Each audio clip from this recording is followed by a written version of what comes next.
अरविंद घोषांच्या वडिलांची फार जास्त इच्छा होती की आपल्या पोरांना आयसीएस व्हावं आणि भारतामध्ये राहून आयसीएस होणं हे शक्य नव्हतं कारण शिक्षणच कम्प्लीट होत नाही. आणि म्हणून त्यांनी लहानपणापासूनच अरविंद घोषांना त्यांनी विलायतेमध्ये ठेवलं होतं, इंग्लंडमध्ये ठेवलं होतं. आणि अरविंद घोष फ्रेंच भाषा उत्तम बोलत लिहित असत. ठीक आहे. तर अरविंद घोष हे विलायतेमध्ये शिकले, इंग्लंडमध्ये शिकले आणि ते आयसीएस परीक्षेला बसले, ते उत्तीर्ण सुद्धा झाले. ठीक आहे ना, ते पास सुद्धा झाले परीक्षा.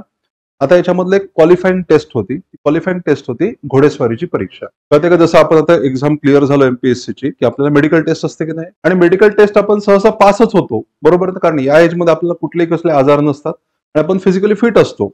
पण त्यांना ते फक्त कन्फर्म करायचं असतं, ती एक फॉर्मॅलिटी असते, बाकी काहीच नसतं लक्षात. तर तसंच त्या काळामध्ये घोडेस्वारीची परीक्षा ही फॉर्मॅलिटी असायची, प्रत्येक जण पासच होईल अशी कंडिशन. पण अरविंद घोषांना आयसीएस व्हायचं नव्हतं, त्यांना सरकारची नोकरी करायची आणि म्हणून ते घोडेस्वारीच्या परीक्षेला उपस्थितच राहिले नाही आणि त्याच्यामुळे ते डिस्क्वालिफाय झाले. कळते का, म्हणजे परीक्षा पास होऊन डिस्क्वालिफाय झालेले आयसीएस कोण आहेत मग? अरविंद घोष.